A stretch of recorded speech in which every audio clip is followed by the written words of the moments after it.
dipersembahkan oleh Cappuccino mau? Kenyangnya bikin kamu super happy.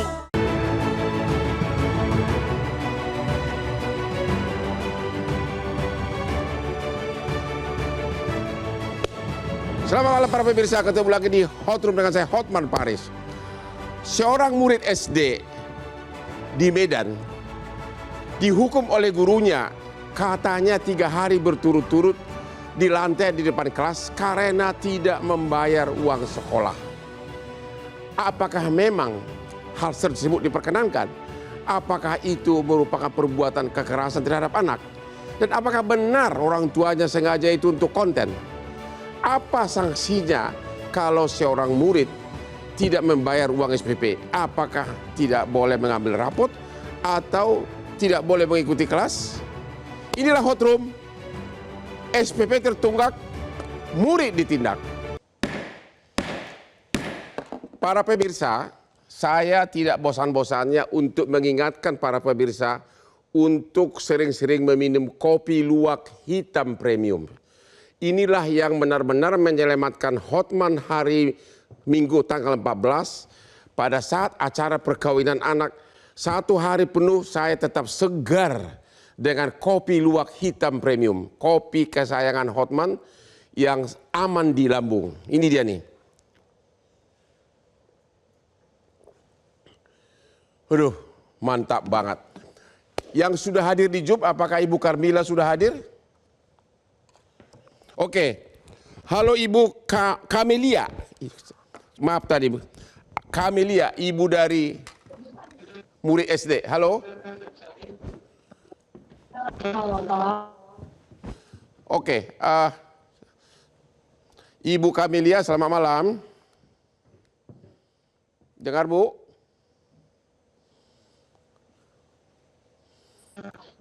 Oh, jadi signalnya nggak bisa. Jadi siapa duluan ini? Kalau gitu ke Pak Ahmad Perlindungan dulu, Ketua Yayasan Abdi Sukma Medan. Pak Perlindungan. Halo Pak. Bang Hotman, saya manggil abang aja. Ya, dengar. Saya manggil abang aja ya. Bang Hotman, siap? Boleh. Selamat malam. Selamat malam. Itu heboh viral di media tentang kejadian di sekolah yang Bapak pimpin. Apakah benar bahwa murid Bapak dihukum 3 hari duduk di lantai karena tidak membayar uang SPP yang hanya cuma 180.000? Boleh diceritakan kejadiannya Pak? Silakan Pak. Ya, baik, terima kasih Bang Hotman dan seluruh pemirsa dari Bang Hotman Paris ini yang Hot Room.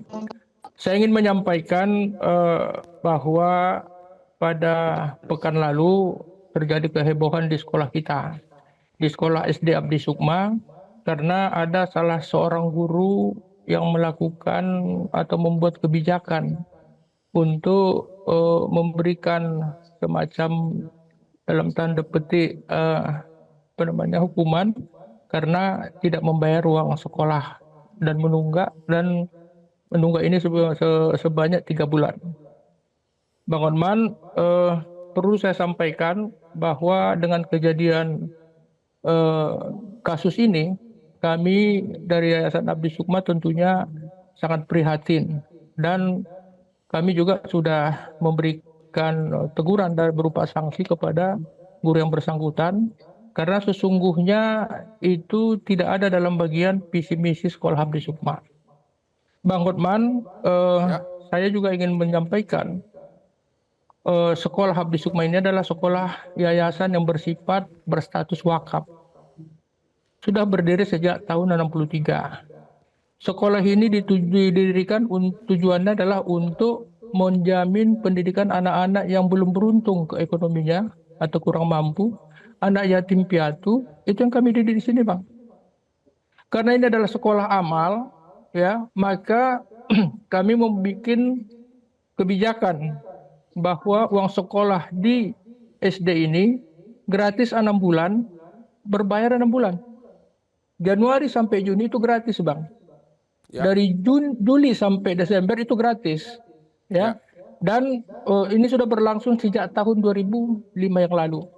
Untuk tahun ini, untuk misalnya ibu ini, Ibu Amelia, itu uang sekolahnya 60.000 per bulan.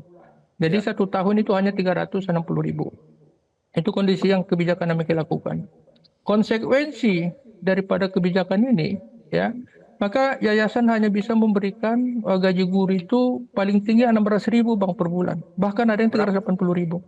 Tapi mereka tetap saya semangati bahwa walaupun gaji yang Anda terima sebesar 380.000 ya atau 600.000 per bulan, jadikanlah profesimu ini sebagai amal jariah. Rezeki itu bukan hanya dari sini. Rezeki itu mungkin datang dari suamimu, rezeki itu mungkin datang dari kesehatanmu, sehingga ini bertahan sampai bertahun-tahun, Bang. Itu kondisi sekolah kami ini. Dan karena kami tahu sekolah Abdi Sukma ini anak muridnya dari keluarga yang belum beruntung secara ekonomi, anak yatim, maka kami juga mencari membantu untuk mendapatkan sumber-sumber dana yang bersumber dari pemerintah. Misalnya ada program Indonesia Pintar, Kartu Indonesia Pintar, dan sebagainya. Dan dari 131 siswa kami di SD ini, baru kami bisa memperoleh PIP itu 79 orang. Apakah Ibu Kamelia, maaf Pak, ya. apakah Ibu Kamelia ini sudah Ya. apakah Ibu Kamelia ini sudah mendapat bantuan pintar tadi? Pendidikan. Ya, kalau Ibu Kamelia ini menurut catatan kami, anaknya ini kan kelas 4. 2022 Ibu ini menerima, 2023 Ibu ini menerima, 2024 Ibu ini menerima. Jumlahnya per tahun itu sekitar 450.000 Bang Hotman. Jadi itulah yang kami upayakan supaya apa? Kami bertekad sejak dulu yang bersekolah di sekolah ini adalah biayanya gratis SPP-nya. Itu tekad kami, Bang.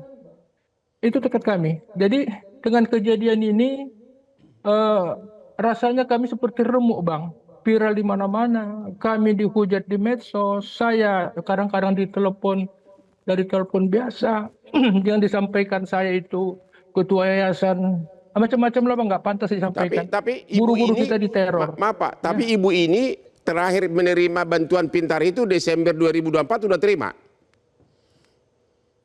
Anaknya ada dua di sekolah kita. Satu kelas 4 terakhir, dan satu kelas 1. Bantuan yang pintar kelas terakhir 1, diterima Ibu ini kapan? Yang bulan berapa? Bulan Desember? kalau yang bulan Desember itu untuk anaknya yang kelas 1. Anaknya kan ada 2, Bang. Oke. Satu kelas 1, yang di kelas 1 itu 225, yang kelas 4 itu di April memang ada diterima itu 450. Gitu Bang kondisinya. Oke, kita tanya dulu ke Ibu Kamelia. Halo Ibu Kamelia. Ibu Kamelia, ibu dari si anak. Bisa Ibu ceritakan kejadian sebenarnya? Ya, jadi gini Pak ceritanya. Nah, pada saat pertama awal bayar itu, pas keluar itu kan adiknya kebetulan juga di bulan 6 masuk sekolah ya Pak ya. Jadi kita sempat bagi dua ya bantuan itu tadi 3 bulan kita bayarkan gitu kan Pak.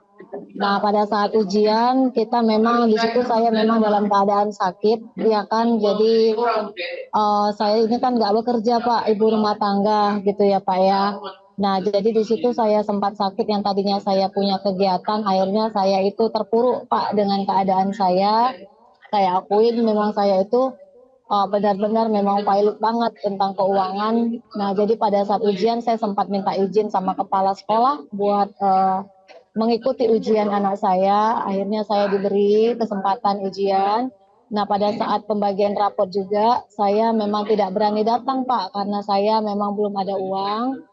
Nah, di bulan Desember itu anak saya mendapatkan 225 ya Pak. Ya kan, itu juga belum cukup rasa saya untuk menutupin yang 6 bulan jadinya kan, 3 bulan abang adik gitu kan Pak. Nah, pada saat itu juga kan di bulan 12 itu kan hari libur Pak gitu.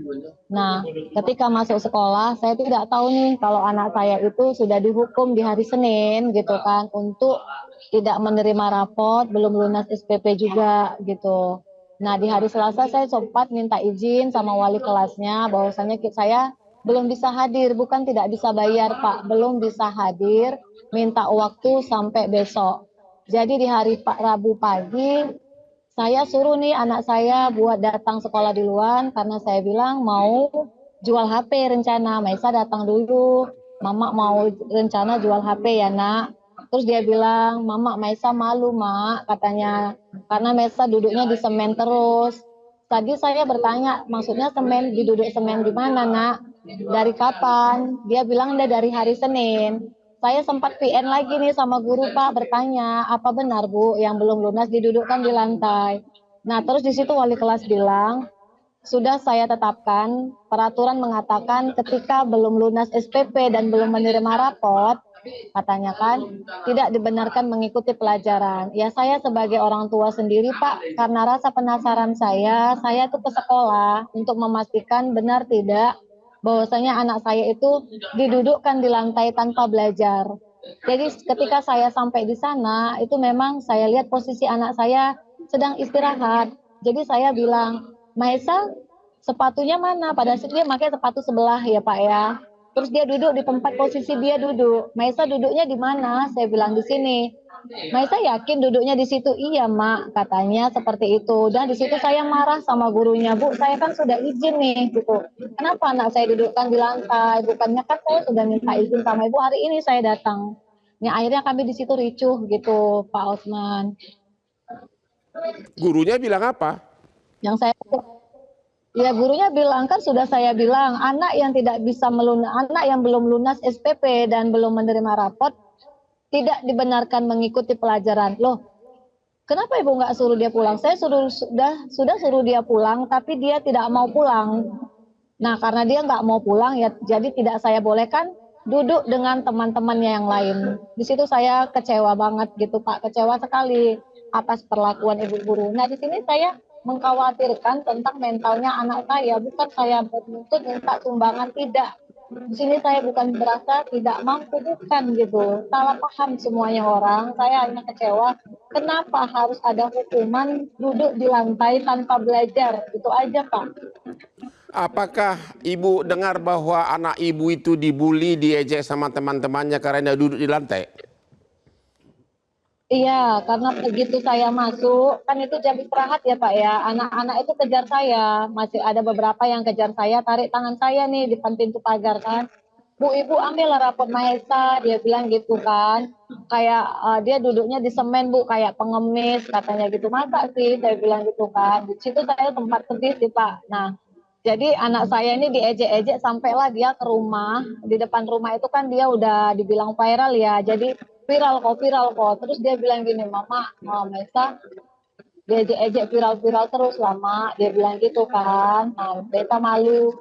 Nah, sampai pada saat di hari malam minggu ada salah satu oknum guru Pak yang memberi pesan di grup menyatakan mengumpulkan orang tua murid gitu kan, bahwasanya besok kita ada mengadakan klarifikasi bahwasanya untuk mengatakan sekolah ini gimana lah ya. Di situ di hari Senin saya memang tidak datang karena sudah pasti nanti saya berasa dibully. Nah ternyata benar gitu Pak, di hari Senin itu kalau tidak ada terjadinya pesan dari grup, tidak ada ricuhnya lagi seperti ini.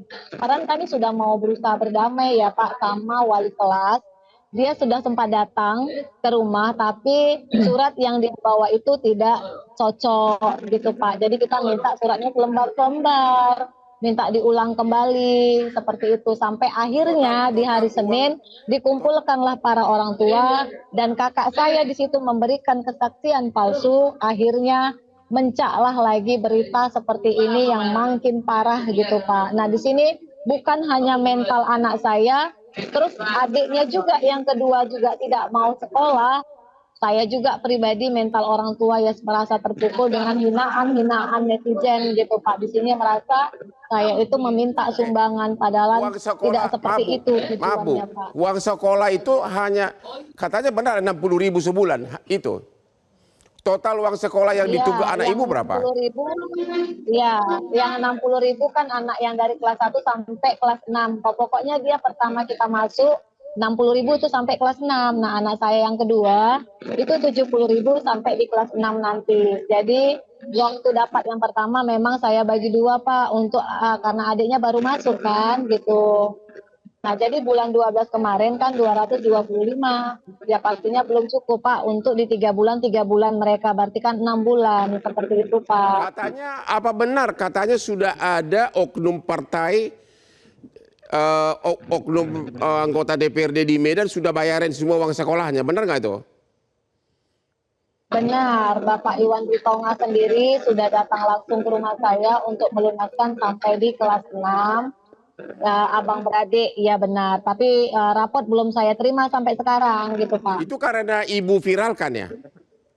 Katanya ibu yang memviralkannya. Benar Saya nggak? tidak ada memviralkan Pak. Nah, saya sendiri tidak ada menyebarkan video apapun. Pada saat itu memang kejadian kita tuh para relawan ada mengadakan rapat. Jadi di situ saya telat datang. Saya sempat di situ mata saya bengkak karena nangis kan Pak. Nah, kita namanya teman-teman kan sempat bercerita, kok kenapa kok telat datang gitu.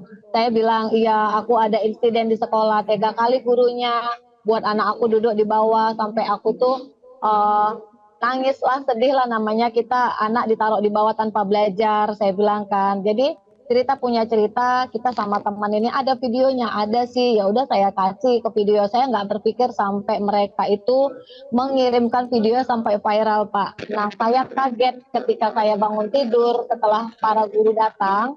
Akhirnya wartawan nyerang saya ke rumah, sampai saya tanya, ini ada apa? Lu kakak nggak tahu video kakak viral? Nggak tahu, karena bukan saya yang menyebarkan video awal, Oke. bukan gitu Pak. Terima kasih Bu, terima kasih Bu. Kita nanti akan lanjut bertanya sekarang kepada Ibu Retno.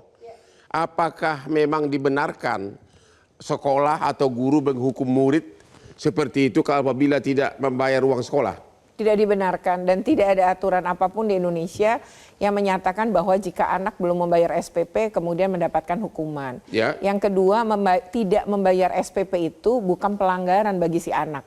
Jadi kalaupun dia misalnya disebut bahwa ini aturan, kan tadi dikatakan ya, menurut wali kelas peraturannya begini, itu peraturan yang mana? Karena sebenarnya tidak ada sama sekali. Yang berikutnya lagi, kalau kita menggunakan permen Dikbud yang terkait dengan penyelenggaraan pembiayaan sekolah, itu juga sama sekali tidak menyebutkan misalnya kalau belum bayaran kemudian mendapatkan sanksi. Sanksinya apa kalau tidak bayar uang sekolah? Nah, sebenarnya itu kan orang tua ya Pak. Anak kan tetap tugasnya adalah belajar. Kalau terus-menerus uang sekolah tidak dibayar, sekolah Betul. bisa apa? Jadi gini, kalau itu kan sekolah swasta ya, yang memang gurunya dan operasionalnya sangat bergantung kepada bayaran orang tua selain dana BOS ya. Karena kan juga ada dana BOS. Kemudian yang kedua adalah bagaimana kalau itu terjadi. Nah, tentu dalam hal ini harusnya ada peran dari pemerintah daerah ya. Dalam hal ini Dinas Pendidikan setempat. Terkait dengan ini sesungguhnya bisa kemudian dibicarakan. Pertanyaannya begini. Anggap tidak ada yang bayar siapapun. Oke. Orang tua tidak bayar. Apa tindakan yang bisa dilakukan oleh sekolah? Nggak ada yang bayar. Bulan demi bulan. Nggak ada yang bayar bulan demi bulan. Ya. Dan itu bukan karena orang tuanya nggak sanggup gitu. Apapun alasannya. Kalau tidak bayar, sekolah nggak berhak mengeluarkan atau tidak boleh masuk atau menghukum di kelas. Iya, memang nggak boleh, semua nggak boleh dilakukan yang seperti itu gitu. Jadi terus-terusan boleh sekolah walaupun nggak bayar. Dalam banyak kasus sebenarnya ketika anak-anak nggak bayar selama ini, kasus yang diceritakan ibu ini bukan yang pertama. Jadi beberapa kasus misalnya ujiannya dibedakan ruangan. Lalu kemudian ada juga beberapa kasus ujiannya ngerjainnya di lantai. Lalu ini sebenarnya bukan hal yang pertama gitu. Artinya kalau menurut aturan apa? Kalau harusnya menurut aturan ini pelanggaran Pak. Oke, boleh nggak sekolah tidak boleh bulan-bulan nggak dibayar? Boleh nggak sekolah? Oke, kau tidak boleh sekolah lagi, tidak boleh masuk, boleh nggak? Kalau memang problemnya adalah ketidakmampuan orang tua, tentu harus dicarikan jalan. Karena hak atas pendidikan anak adalah tugasnya negara ya Pak. Ya. Maka tadi kita bicara kenapa ada peran pemerintah di sini. Jadi hak atas pendidikan tetap menjadi tanggung jawab negara. Yang kedua adalah orang tua ini sudah membawa anaknya ke sekolah itu dalam arti dia ingin anaknya dapat hak atas pendidikan. Tapi ketika tidak mampu dan terus menerus, ya mestinya dalam hal ini harus ada cara jalan keluar, Pak. Bukan kemudian anak yang dihukum. Jadi jelas menurut Ibu, tindakan guru tadi menghukum si murid duduk di lantai itu salah. Salah, melanggar Undang-Undang Perlindungan Anak. Terima kasih, ketemu lagi di Hot Room.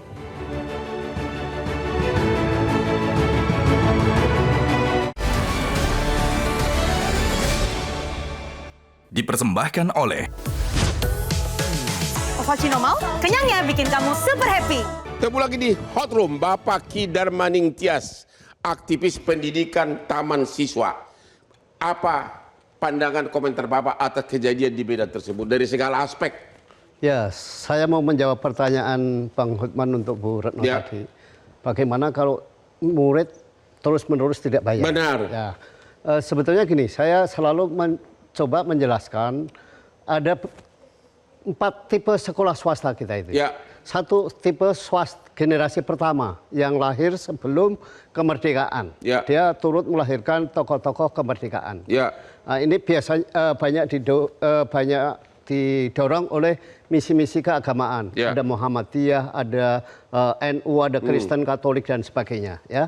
Nah ini pada umumnya dan sampai sekarang lebih banyak kepada misi sosialnya. Ya. Itu satu. Yang kedua, yang ini termasuk juga di sekolah Abdi Sukma ini adalah sekolah swasta yang lahir pasca kemerdekaan Ya. untuk mengisi kekosongan yang belum diselenggarakan pemerintah.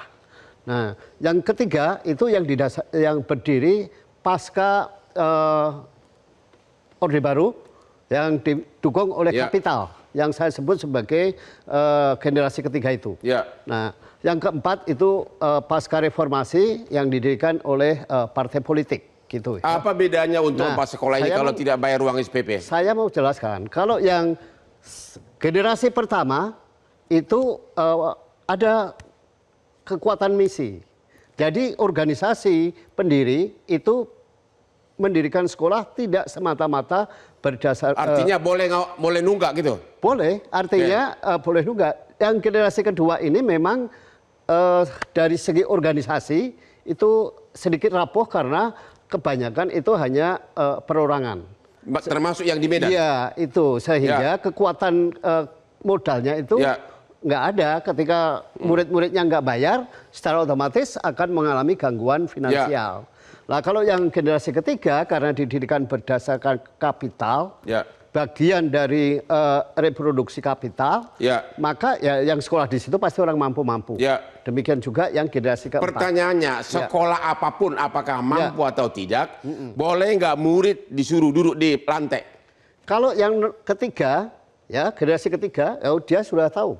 Ini didirikan berdasarkan kapital untuk akumulasi kapital. Ya kalau nggak mampu, jangan sekolah di situ. Ya, pertanyaannya bukan itu. Ya. Jangan sekolah di situ berarti mungkin nggak boleh masuk. Ya. Boleh nggak disuruh duduk di lantai selama pelajaran? Saya sependapat dengan Ibu Retno. Apalagi sekarang pemerintah mengembangkan sekolah ramah anak. Jadi itu melanggar undang-undang atau melanggar apa? Melanggar undang-undang, melanggar asas kemanusiaan. Itu kekerasan terhadap anak. Termasuk kekerasan terhadap anak karena trauma mereka itu jauh lebih mendalam dibandingkan Untuk dengan sekolah ditempeleng. Medan yang memang adalah modal perorangan. Ya. Tentu kita maklum kalau orang tidak bayar. Ya. Sanksi apa yang harusnya dijatuhkan oleh sekolah tersebut kalau anak terus-menerus tidak bayar? Apakah dikeluarin, tidak boleh masuk atau bagaimana? Pemerintah itu punya tugas Ya. untuk membina sekolah. Kalau tidak dibina bagaimana? Kalau ada dua kemungkinan dibinasakan, gitu. Oh, dibinasakan. Iya, jadi hanya ada dua itu. Kalau Maksud Bapak, Ya. kalau contoh seperti sekolah di Medan itu, apakah lebih bagus, lebih bijaksana? Ya udah nggak boleh masuk, nggak boleh ikut belajar. Apa begitu daripada Saya kira disuruh duduk di lantai? dua-duanya nggak bijaksana. Kalau Jadi? memang sudah niat mendirikan sekolah untuk golongan miskin, Ya. apalagi itu juga bagian dari wakaf, ya harus apapun kondisi murid harus diterima. Jadi Kalau Bapak yang punya sekolah, Bapak kuat, saya ini mengelola sekolah. ya. Dan Apapun yang murid nggak bayar, Bapak akan terima terus. sampai hari ini saya masih mengeluarkan uang untuk membantu gaji guru. Begitu. Iya, boleh dicek nanti. Ini sebagai guru-gurunya saya suruh lihat. Jadi bisa benar atau enggak gitu. Jadi saya ini tiap bulan mengeluarkan uang pribadi saya untuk membantu guru di sekolah. Terima kasih Pak. Semoga dapat berkah. Amin. DPR kita, lalu Hadrian Irfani. Siapa? Apa pandangan Bapak dari segi aspek pengawasan pendidikan terhadap kejadian di Medan? Ya pertama tentu kita miris, menyayangkan kenapa hal ini bisa terjadi. Jadi saya sependapat dengan Bu Retno bahwa tugas siswa adalah belajar. Jadi siswa itu tidak boleh lagi memikirkan mau bayar SPP pakai apa, itu tugas orang tua dan pihak sekolah. Nah seperti itu. Pemerintah hari ini sudah sangat banyak memberikan bantuan. Ada bantuan beasiswa yang namanya Program Indonesia Pintar, PIP. Kemudian BOS juga ada diberikan kepada sekolah-sekolah kita, baik yang sekolah negeri maupun sekolah swasta. Dan perlu kita ingat bahwa di Undang-Undang Nomor 20 tahun 2003 itu wajib belajar kita 9 tahun. Pertegas lagi dengan peraturan Menteri Pendidikan menjadi 12 tahun. Bahkan sampai dengan Pak Mukti hari ini malah mencanangkan 13 tahun mulai dari PAUD. Tapi pertanyaannya gini Pak. Sekolah di Medan kan sekolah perorangan. Kalau muridnya tidak bayar uang sekolah terus-menerus, tentu kan harus ada akhirnya dong Pak. Betul. Apa tindakan maksimum yang bisa dilakukan oleh sekolah kalau muridnya tidak bayar terus-menerus? Jadi inilah fungsi koordinasi antara pihak wali murid, pihak sekolah, dan di sekolah itu ada namanya komite sekolah, Bang Hotman. Komite sekolah inilah yang harus bisa menjembatani antara wali murid. Kalau tidak dijembatani? Ya harus dijembatani untuk agar persoalan ini tidak terjadi. Harusnya kalau misalnya tadi contoh sekolah Abdi Sukma itu, ya kan tujuan pendiriannya adalah untuk masyarakat kita yang miskin atau masyarakat kita yang tidak mampu. Maka tentu harus ada afirmasi, harus ada kelonggaran dalam hal pembayaran SPP. Toh juga pemerintah hari ini menyiapkan dana BOS baik untuk sekolah negeri maupun untuk sekolah swasta dalam rangka melaksanakan operasional sekolah tersebut. Tapi kan sudah terlalu sering kita dengar kalau tidak bayar uang sekolah, rapotnya tidak boleh diambil. Itu benar Pak? Ya di beberapa tempat itu benar. Tetapi itu boleh nggak? Nggak boleh sebenarnya, karena negara menjamin bahwa pendidikan anak itu tidak boleh disangkut pautkan dengan urusan-urusan seperti itu. Tapi kalau Bapak yang punya sekolah, Bapak kan harus bayar uang sekolah, harus membiayai. Kalau nggak ada yang bayar bagaimana Pak? Ya kan ada dari dana BOS tadi, kemudian kan dana BOS itu pasti ada.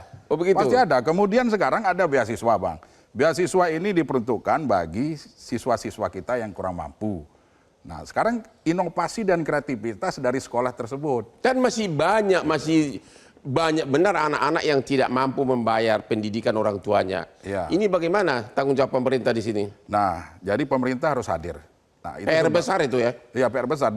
Dan kami sepakat dengan program Pak Prabowo. Pak Prabowo itu di dunia pendidikan sangat concern sekali. Sudah ketua partai Bapak jadi menteri, jadi situ atau gimana? Oh tidak juga seperti itu. Jadi kami melihat bahwa pemerintahan Pak Prabowo ini betul-betul concern terhadap dunia pendidikan kita. Bahkan terakhir ada ide sekolah rakyat. Nah sekolah rakyat ini ide dari Pak Prabowo bagi masyarakat kita yang tergolong miskin ekstrim. Nah, kalau miskin ekstrim ini berarti sudah bisa dipastikan tidak mampu membayar miskin SPP. Ekstrim. Iya, Pak Prabowo itu punya cita-cita, punya pandangan bahwa dengan sekolah rakyat ini yang miskin ekstrim yang tidak mampu sekolah, disekolahkan, perlengkapan sekolahnya dibelikan, bukunya dibelikan, sampai dengan... Kok Bapak muji Prabowo terus? Ya memang kenyataannya seperti itu Bang. Saya termasuk yang muji Prabowo. Dia klien saya 25 tahun, kemarin saya kawinin anak, dia 3 jam di pesta saya, 3 jam duduk. Kita istirahat dulu, sampai ketemu lagi.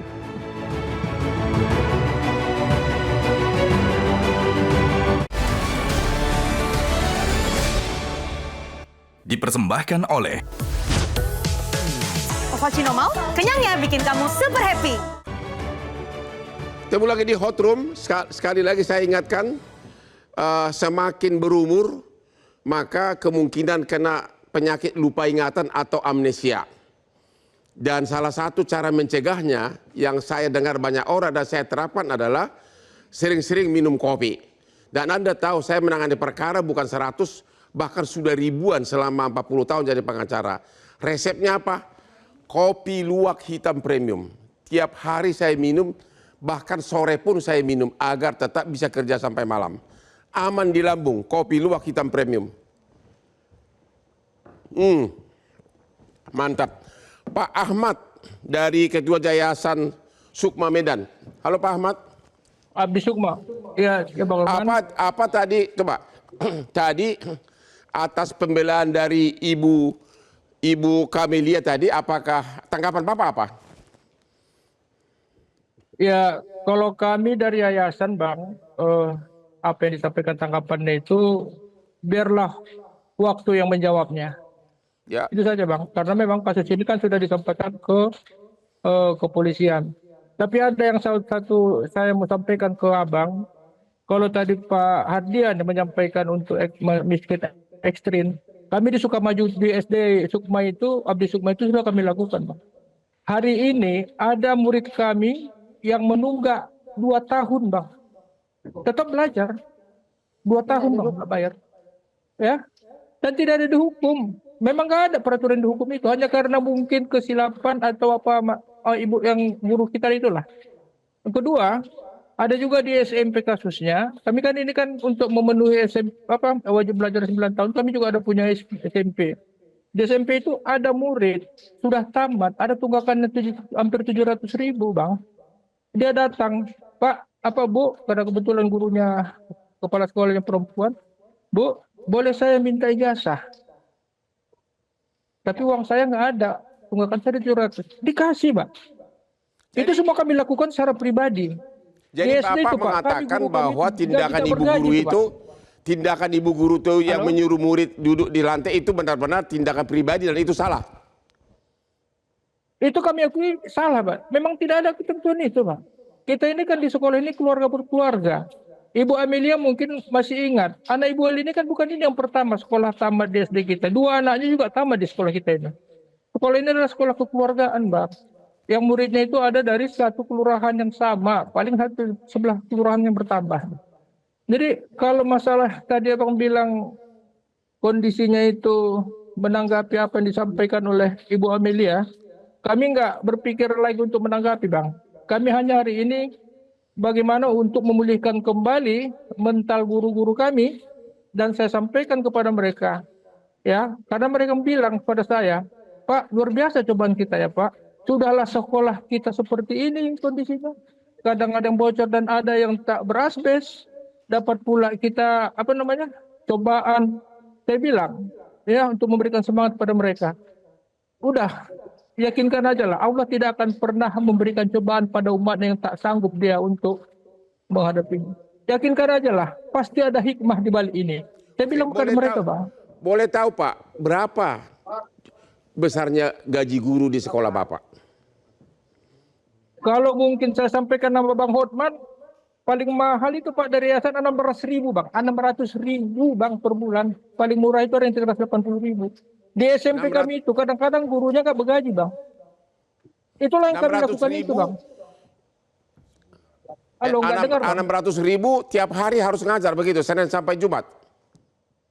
Ya, kalau wali kelas itu kan seperti Ibu Haryati itu kan dari Senin sampai Sabtu, Bang. Hadir, Bang, karena dia wali kelas. Makanya dia dapat 600.000. Dan gaji guru yang itu kami berikan. Dan gaji guru itu murni dari uang SPP murid ini.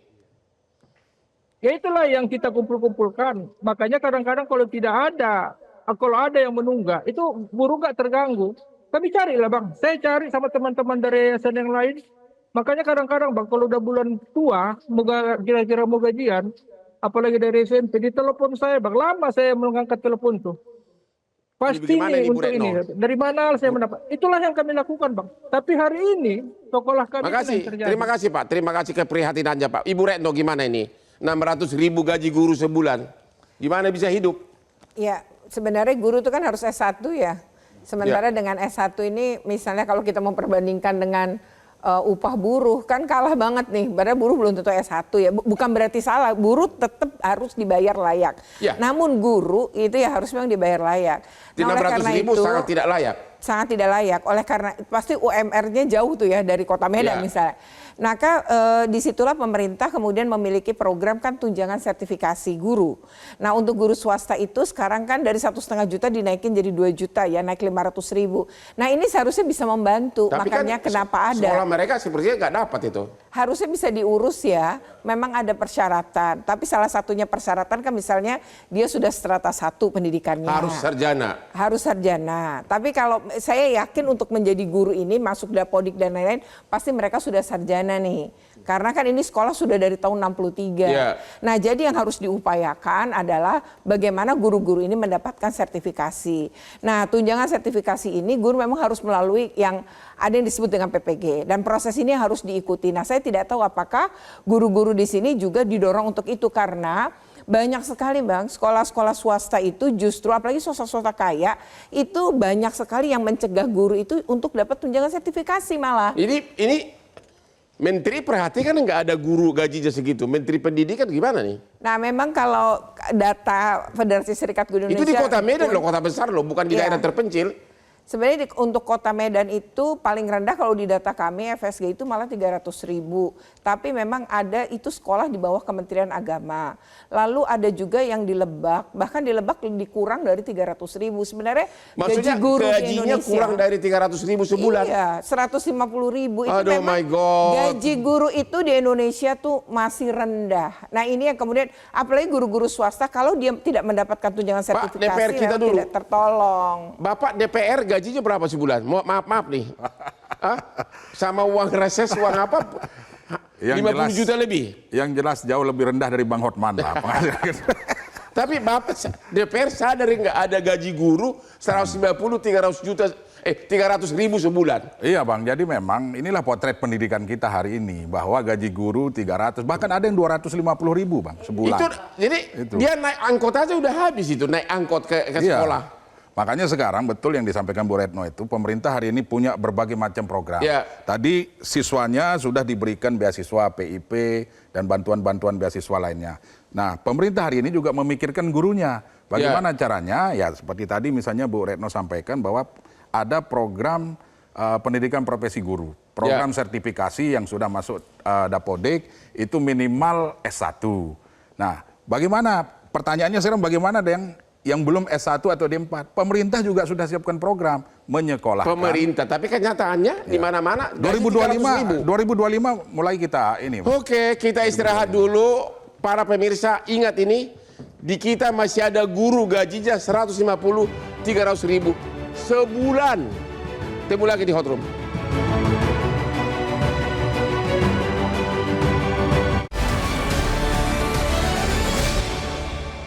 Dipersembahkan oleh Ovaltino mau? Kenyangnya bikin kamu super happy. Temu lagi di Hot Room. Pak Ki Darmaning Tias. Bapak ini aktivis pendidikan. Di mana Bapak selama ini kalau Bapak aktivis tapi ada gaji guru 150.000 sampai 300 sebulan? Ya sebetulnya saya sejak dulu selalu berteriak soal itu ya. Tapi kan kebijakan pemerintah memang tidak konsen terhadap itu. Misalnya contoh ya sebetulnya, tadi disebut Pak Lalu itu ada dana BOS.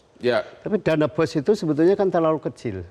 Karena berdasarkan hasil kajian Badan Pengembangan Penelitian dan Pengembangan Kemendikbud tahun 2002, jadi 22 tahun lalu, untuk SD itu harusnya biaya per anak per tahun itu 1,8 juta. SMP 2,8.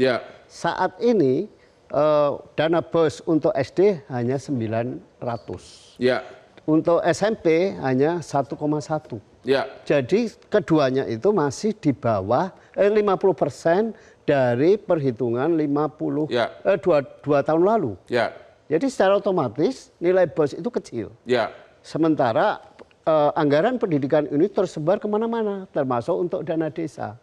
Nah, jadi memang pemerintah memang mengalokasikan anggaran pendidikan sampai 20%, tetapi tidak fokus untuk misalnya penuntasan pendidikan wajib belajar 9 tahun. Ya. Atau juga pengangkatan. Artinya dananya dipakai untuk berbagai tujuan. Berbagai tujuan. Itu gimana kalau sekolah yang terpencil di Papua, di balik gunung sana? Iya, itu Jangan-jangan dibayar pakai ubi, Pak? ya sudah pasti kalau di sana itu masih berlangsung sampai hari ini. Sesudah merdeka sekian puluh tahun? Iya, nggak usah jauh-jauh. Tahun lalu 2024 saya diundang Zoom oleh Universitas Muhammadiyah Indi. Mereka itu menerima pembayaran SPP Ya. dengan hasil tani.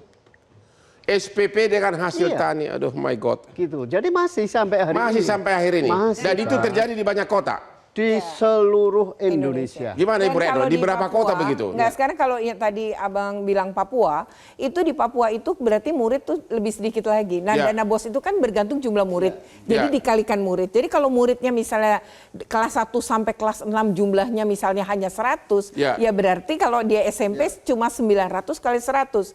Nah, Ya. tapi kayak di kota-kota yang muridnya mencapai 1000 misalnya, ya tentu dana BOS-nya lebih besar. Jadi itu pun kan dikali jumlah murid, Bang. Ya.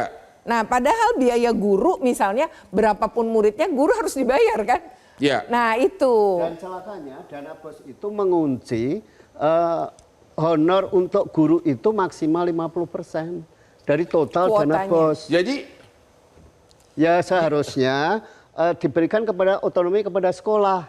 Biarkan sekolah itu yang mengatur kira-kira yang kebutuhan terbesar itu mana. Oke, Gitu. Pak DPR, Bapak ini kan pengaduan kami rakyat ini. Ya. Sementara gaji Bapak melebihi 50 juta sebulan, mohon maaf nih Pak ya, Iya, iya. mewakili rakyat, tapi begitu banyak guru di Indonesia terima gaji 150.000 atau 300.000 sebulan. Apa yang Bapak lakukan? Jadi gini Bang, kami di DPR hari ini sedang mendorong mandatory spending dana pendidikan yang 20% dari APBN itu Ya. harus betul-betul peruntukannya untuk pendidikan. Pengelolaannya Sekarang ini dipakai kemana-mana gitu. kemana-mana Belum lagi dikorupsi gitu. Ya walau alam lah kalau itu kan memang Ya. sudah bukan menjadi rahasia. Bukan rahasia. Nah. DPR aja mengakui coba. Jadi gini Bang, yang Ya. ingin saya sampaikan bahwa kami di DPR itu mendorong betul mandatory spending pendidikan yang 20% hari ini betul-betul peruntukannya untuk pendidikan. Untuk kesejahteraan guru, kemudian untuk siswa-siswa kita yang miskin maupun miskin ekstrim agar tetap bersekolah, kemudian perbaikan sarana dan prasarana Arti pendidikan kita. mendorong apa? Mendorong kan belum tentu laku. Bisa nggak perintah gitu? Ya kita laksanakan itu. Kita minta kepada Menteri Pendidikan dalam hal ini untuk betul-betul sama-sama berjuang dengan DPR. Ya. Minta kepada Menteri Keuangan agar betul-betul bahwa mandatory spending yang 20% itu digunakan sepenuhnya untuk pendidikan. Gitu. Ibu Retno, harapan Ibu gimana? Ya, pertama memang gaji guru itu karena guru juga tuntutannya lebih banyak ya, misalnya harus S1 lah, harus memenuhi banyak hal, belum lagi beban-beban administrasi yang tinggi ya, harusnya memang tidak layak guru Tidak dibayar layak. di bawah UMR ya, mestinya. Tidak layak. Ibu Kamelia minimal gimana? Ibu UMR. Kamelia. Harapan Ibu gimana? Ibu Kamelia, yang ibu dari yang anaknya duduk di lantai 3 hari belajar. Harapan Ibu gimana? Silakan Bu. Pekannya siapapun mereka jangan adalah hukuman-hukuman yang diberikan sama anak. Kita menitipkan anak itu ke sekolah juga buat belajar Pak, bukan buat dihukum. Karena kita sudah ada handphone buat koordinasi gitu kan Pak. Jadi kan kalau misalnya tidak dipindahkan bahasa dari guru, itu juga mungkin ada kemungkinan kita tidak dihukum. Nah, jadi kan Singkat sebagai aja, orang Bu, tua singkat. juga sudah Jadi koordinasi. harapan sebelum Ibu hari intinya ini. apa? Harapan Ibu ya intinya aja. Harapan Ibu apa? Agar apakah murid Ibu digratiskan atau bagaimana? Harapan Ibu untuk Kalau sekolah. harapan saya sih, kalau harapan saya sih buat saya mengerti harapannya seperti itu Pak. Jadi tidak ada mungkin juga, mau itu swasta mau negeri, harapannya yang kalau bisa seperti itu. Oke, terima kasih Ibu Kamelia dan juga Pak Ahmad dan masih harapan dari Pak Ahmad apa harapan Bapak Pak? Bang, Ya silakan. iya, masa saya nggak diminta harapan Bang? Saya singkat aja Bang.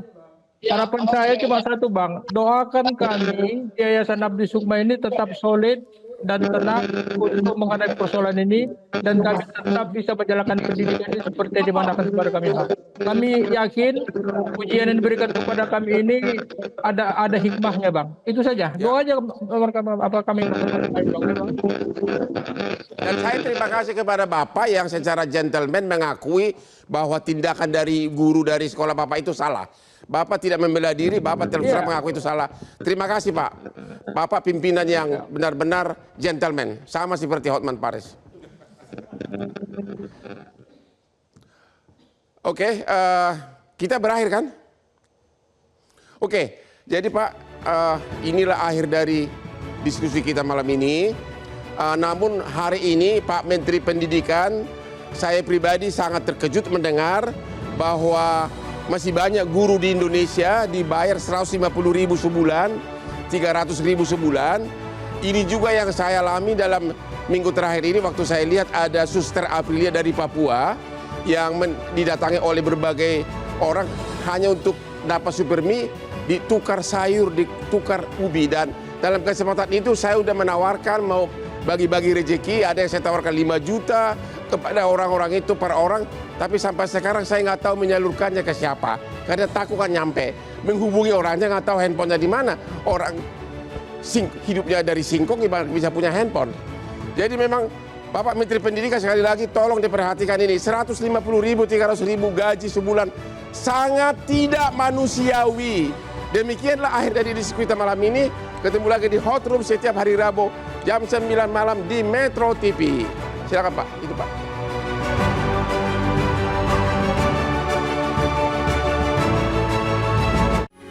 Metro TV.